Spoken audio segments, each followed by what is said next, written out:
How is everyone doing? And welcome to the Stat Room. Ladies and gentlemen, I am VonnTheStatman. You can follow me on Twitter at VonnTheStatman. And guys, check out my website, VonnTheStatman.com. Now, you might want to go on my website a few times a week because I might be giving out a few hidden gems that can help you to win your DFS contest each week and also help you dominate your fantasy leagues. So y'all ready? You ready to win your fantasy? Welcome back to the Stat Room, ladies and gentlemen, and thanks for following me on this continued DFS journey of ours.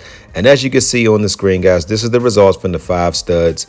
Conley did well. James didn't really do too well. Allen was off, but not too bad. So I must do better today. So guys, let's get right into this 7-game slate. Made it this far, hit that like button, hit that share button, and subscribe to my channel. All right, guys, so welcome back, guys. I'm about to break down this 7-game slate. Now, remember, guys, on 7-game slates, you want to focus on head-to-head contests that you create, and you also want to focus on your 10-man contest that you create. You want to create your 10-man contest as soon as you watch this video, because sometimes 10-man contests can take up to 3, maybe 6 hours to fill up. So do your 10-man contest as quick as possible. Head-to-heads, do those typically about 45 minutes before the slate begins. All right, so today, guys, I had a question that came in, and someone asked me, do I run all of the players from the top players list, from the 5 players that I put on the video? I do run them unless there's a lot of injuries, because remember, I'm doing this video well before the slate start. So sometimes you'll have a late minute scratch, like if LeBron James is out, then I might switch some of the players on the players list. So as of right now, if no one gets injured, I will run these players. But if there are injuries, then my paid subscribers, you'll get my updated top 5, and you'll also get my top players to use. All right, so let's get right into it, guys. I don't like to waste a lot of you guys' time. All right, so at small forward position, VonnTheStatman is back. He is 11-4. I won't run Giannis against Detroit because Detroit is one of the worst teams in the league, and they could beat this team by 30 points. So at 11-4, I don't know if he plays in the fourth quarter, so I don't know if he makes value. Tatum is going to score, and he's going to score a lot. He's 11,000, so if I was going to pick between Tatum and VonnTheStatman, I will go with Jason Tatum. Next, Levine has just been on fire, guys. He's now 9,000, so you need 45 points from him. If you believe he can get you 45 points, I say rock out with him. I love Edwards. I believe Edwards is in line to get 50 points today going up against Houston. So I will actually have Edwards in all of my lineups. The only way I won't run Edwards is if he is a late game scratch. Markkanen has just been flat out balling. In this matchup, I can see him getting about 42 to 43. So I actually like Edwards over Markkanen. Love Brown. Brown's going to ball out against Orlando. He's a must start. DeRozan is at 8,000. This is the time where you take a chance on DeRozan. And he's coming off of 48 points. He's going to get his shot against Atlanta. I believe he'll be able to get any shot he wants. I like Baines as well. And if I was going to choose between Baines and DeRozan, I would take Baines because he's $200 less. He's in a much better matchup. But Sacramento, you have to score about 125 points to have a chance to beat Sacramento. When they're rolling, they put up 135 like it's nothing. Memphis puts up 135 like it's nothing. This game could have a 250 to 260 point total. It's going to be the highest scoring game on the slate. Next, Banchero. I don't like Banchero. He's a rookie. He's going to be going up against Jason Tatum or Brown. It's going to be a very tough matchup for him, so I don't like him. I do like Kyle Anderson. Now, Kyle Anderson has that old recreational basketball game, that slow-mo game, that YMCA. It looked like he's going 2 miles an hour, but he's very effective. Love Anderson. Keldon Johnson had a 60-point performance 2 games prior. Don't expect him to do that in the near future. That will probably be his best DFS performance of the season. Keldon Johnson is a solid 35-point per game player. So if you want 35 fantasy points, he will get you 35. And at 7,000, that's perfect value. Wagner against Boston. A lot of people will fade Wagner. I actually like Wagner against Boston. Middleton's a game time decision, so check back to see if he's going to play. Bogdanovich, if they decide to trade Bogdanovich at the trading deadline, I believe a lot of the contending teams would definitely be calling for him.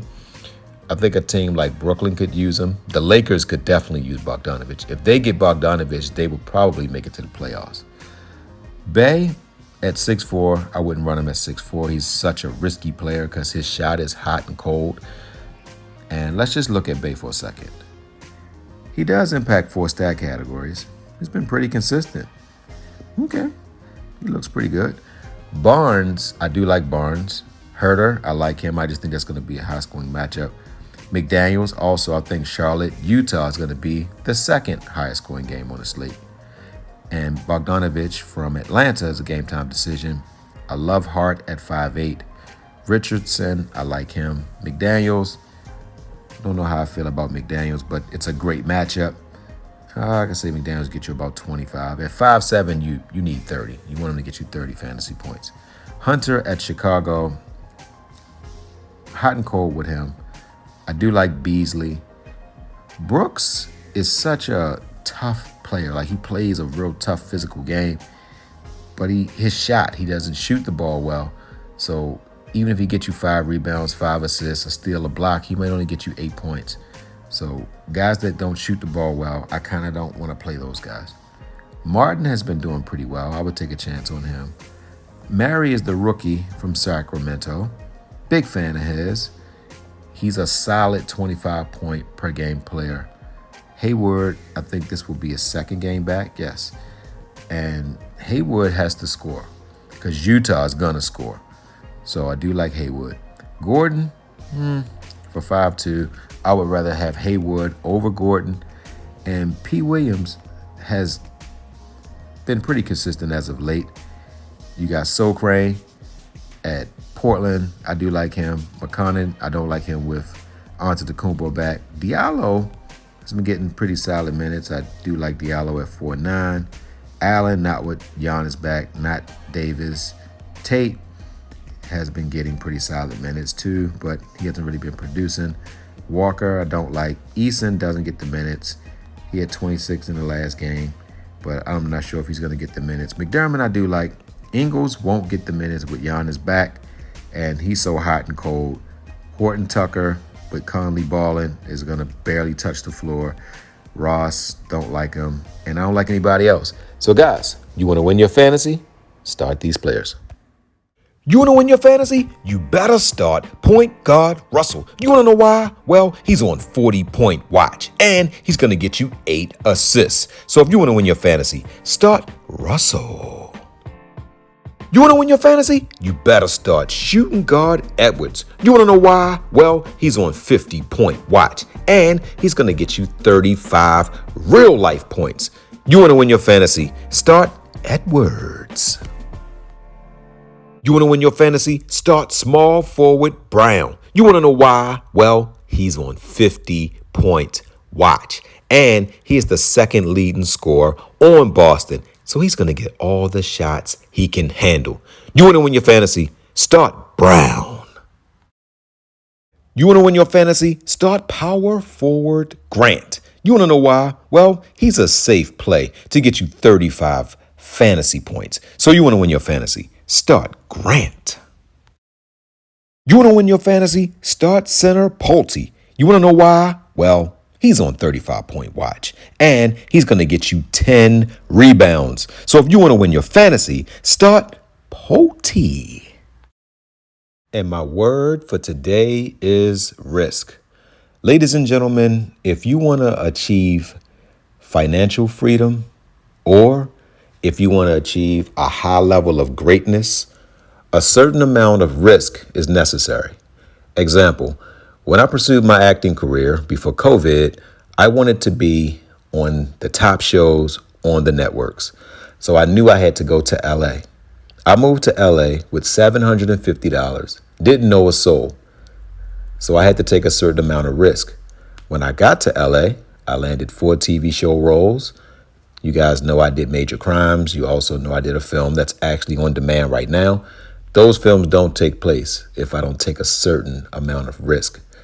See, ladies and gentlemen, when you live a safe life, you'll have safe results, which means you'll always be average.